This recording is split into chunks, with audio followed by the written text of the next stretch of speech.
For the sign of Libra, hello and welcome to my channel.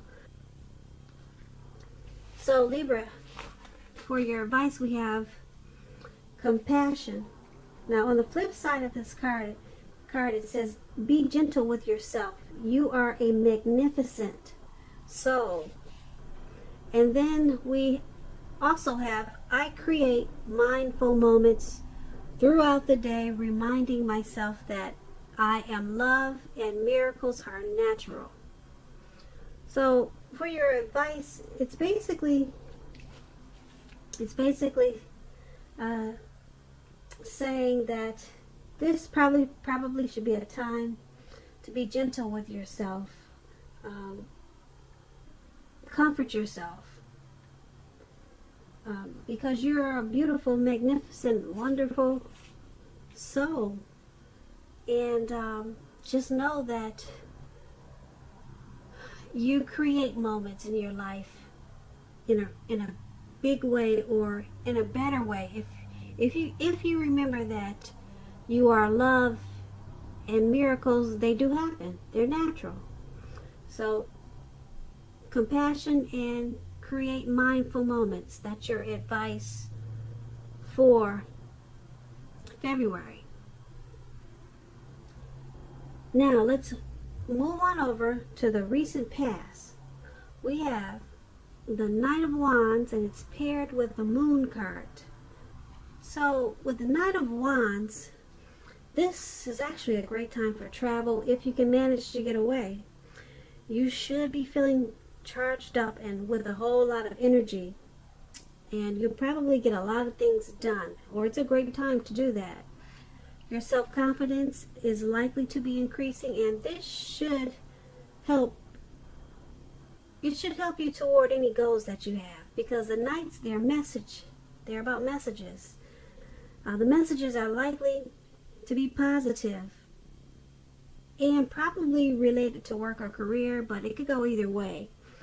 Your projects, they're likely to be more successful at this time.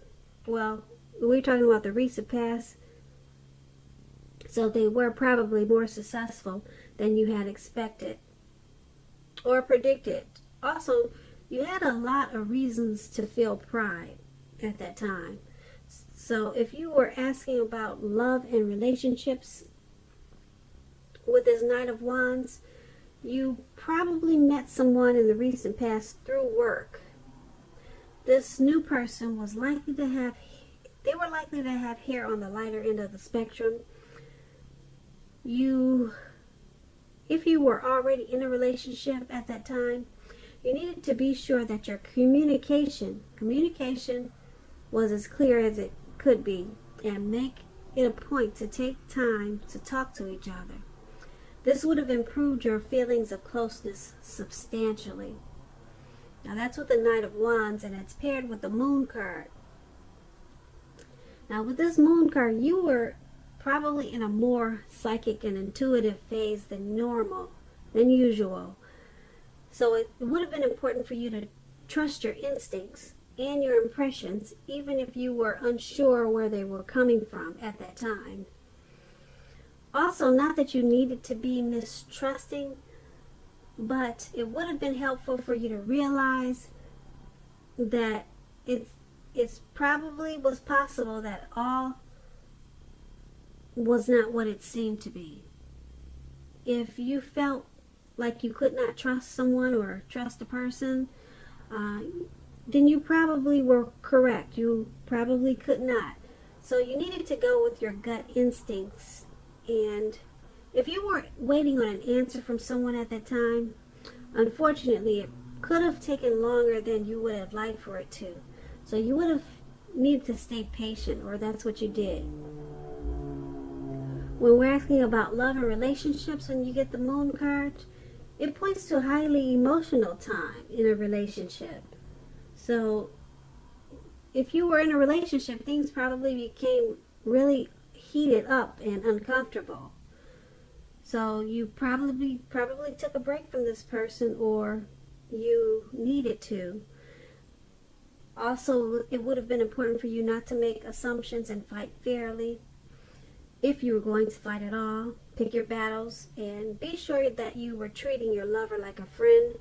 Also, don't be in a hurry to end or begin that relationship, because this probably was not the best time for either course of action. So with these two cards paired together, the Knight of Wands and the Moon card for your recent past, the Moon card is about some type of deception. So someone could have been deceiving you or trying to at that time. It probably felt like maybe someone was wearing a mask, not really saying or showing how they really feel. And it was probably having you feel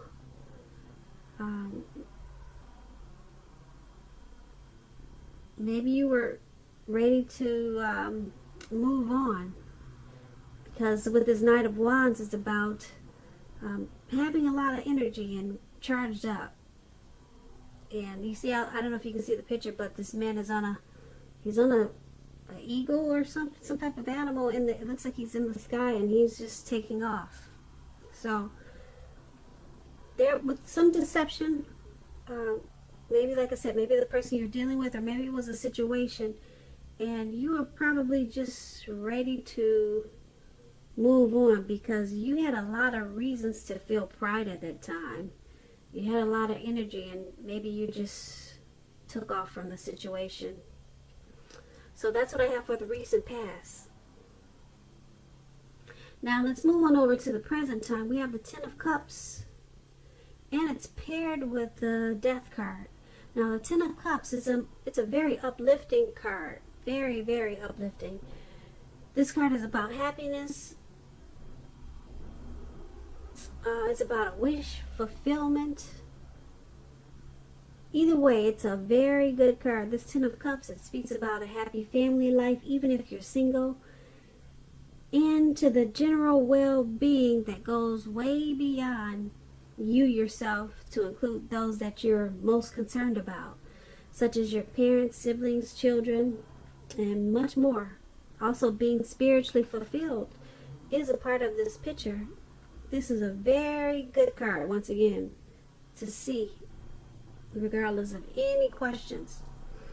Now this Ten of Cups is paired with a Death card. This Death card does not necessarily or even usually indicate death. In fact, it's considered irresponsible for readers to predict physical death, because we're all creatures with free will, and such things, they're not written in stone. This card simply indicates transformation and change. This is definitely a time of deep transformation. It's likely to be both internally and externally in your life. Some situations and things and people that you've counted on or have gotten used to, they may no longer be available to you in quite the same way as they once were. Keep in mind, this transition can be a difficult time for some people. The change is nearly always needed, though, so keep that in mind. So for your present time, we have this beautiful Ten of Cups, and then we have this Death card that it's paired with, and the two of them are basically, what they're saying together is that there's some type of deep transformation that you're going through, or that's coming up. So there's a real deep transformation. It could be internally, it could be externally, but it usually doesn't feel good. Okay, but it's a change that's nearly always needed. Maybe you won't see it at the time. A deep transformation, it could be something that you're not. Some people think it's something harsh that's gonna hurt real bad. Now, let me give you some examples of deep transformation. Cosmetic surgery. If you went from being flat-chested, Now you're triple D. You had cosmetic surgery. Okay, that's deep transformation. That's change. Okay, now you're getting a lot of attention. Maybe it's uncomfortable for you. So the flat-chested person that you used to be, that person is gone. It's that person is still there, but the look of you has died. All right, so now you're this voluptuous person, and people are giving you more attention that you've never had before, and you're not handling it too well. Okay, something you have to get used to. So that's an example of deep transformation and change. So like I said, when you get the death card, don't think it's something that's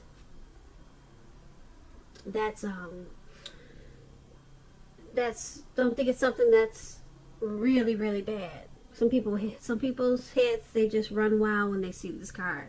I'm just trying to give you some other examples. It doesn't have to be drastic, or it is drastic with this death card, but it doesn't have to be actual death. Okay, so once you go through this deep transformation, because it's paired with the Ten of Cups, you're going to come out of this death card period. You're going to come out of it being very uplifted. You're going to embrace this change, this deep transformation. You're going to realize that whatever has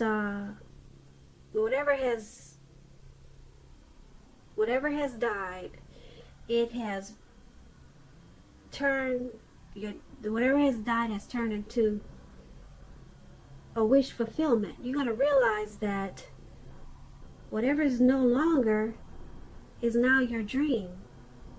Okay, so it's going to cause you to be uplifted in a very, very, very wonderful way, and it's going to cause a whole lot of happiness with this Ten of Cups. So just remember that whatever is going to deep transform you, whatever's going to die, it's going to turn around in a short period of time with this Ten of Cups. And it's going to make you feel like you're sitting on top of the world, because you'll come to a realization of a lot of things after you experience this deep transformation. So it's going to turn out to be, you're going to realize that, wow, this was actually a wish fulfillment. Okay, so that's not bad at all for your present. But just take it as a warning. You may not realize that you're in a wish, that your wish is being fulfilled. You may not realize it, okay? Because this deep transformation may have you kind of stuck in your head. So just remember this, that it's actually going to turn around to be a wish, that's something that you've always wished for, and it's going to make you really happy. So that's what we have for the present time. Now let's move on over to the challenge. We have the Four of Cups, and it's paired with the Four of Pentacles. Now this Four of Cups is about wishful thinking. It warns us to remember to pay attention to what is now, count your many blessings, and not worry too much about what could be. Because we all know it's very easy to overlook what we already have in pursuit of what we don't have. So be sure that you are counting your blessings. Don't spend too much time in self-pity or wishing your life away at this time. Because a lot of life has to do with where we put our focus. So put your focus on things and people in your life that you have to be thankful for. That's the Four of Cups, and it's paired with the Four of Pentacles. It's a card about holding on to things, people, money, situations longer than is healthy or realistic. When this card appears in the reading, it's a definite sign that you must look very carefully at what you're clinging to and whether others are clinging to you in an unhealthy way. So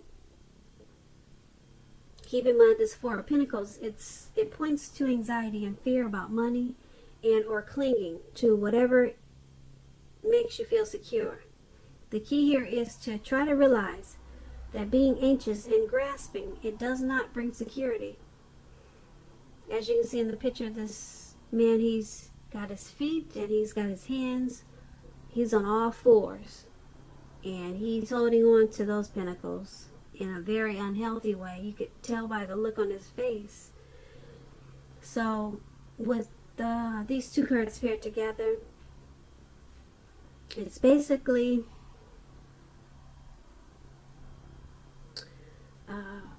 you're clinging to something, you're holding on to something in a very unhealthy way, and you're forgetting to count your blessings.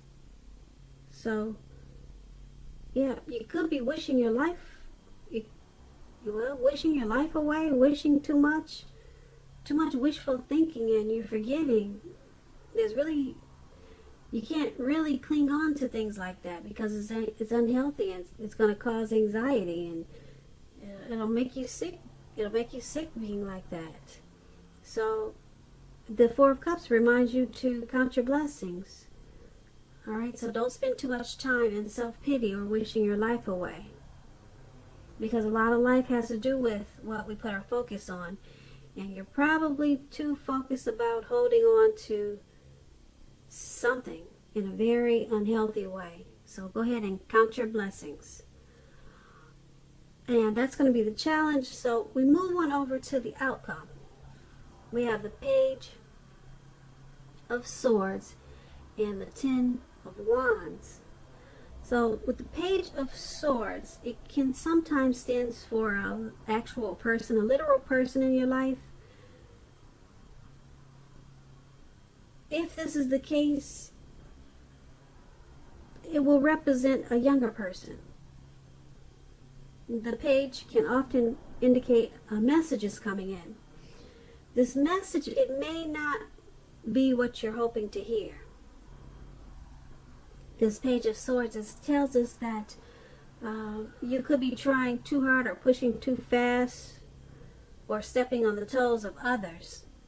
You may need to study the body language of others and consider how well you do or do not accept constructive criticism from other people. You probably have a great deal of mental and physical energy at this time, so use it wisely. So this Page of Swords is paired with a Ten of Wands. You could be feeling as though you're carrying a heavy burden. You may want to look hard at this and see if there are any ways that you might lighten your load, literally or figuratively. If you look carefully, you'll probably find that part of the burden that you're carrying, it actually belongs to someone else. So it's going to be important for you to pace yourself now and don't try to take on too much. So with these two cards paired together for your outcome, you've got something that's weighing you down. Looks like we talked about you being clinging on to something, and it was causing you anxiety for your challenge, but it looks like it's carrying over to the outcome. So you still got some type of anxiety or heavy burden here, and it's you need to figure out how to lighten your load. Something is still bringing you down in an unhealthy way, and there's a message coming in. So this message that's coming in, it's probably causing the problem. That's what I'm picking up, because like I said, this Page of Swords is about something that you really don't want to hear it. Not at this time. Now is not the right time. You don't want this bill that you just got from the gas company. It's higher than you ever thought it was going to be. Something that you don't want to hear. Your son just brought home a really bad report card. You're not having it. Now is really not the time. You got a lot of other stuff going on, okay?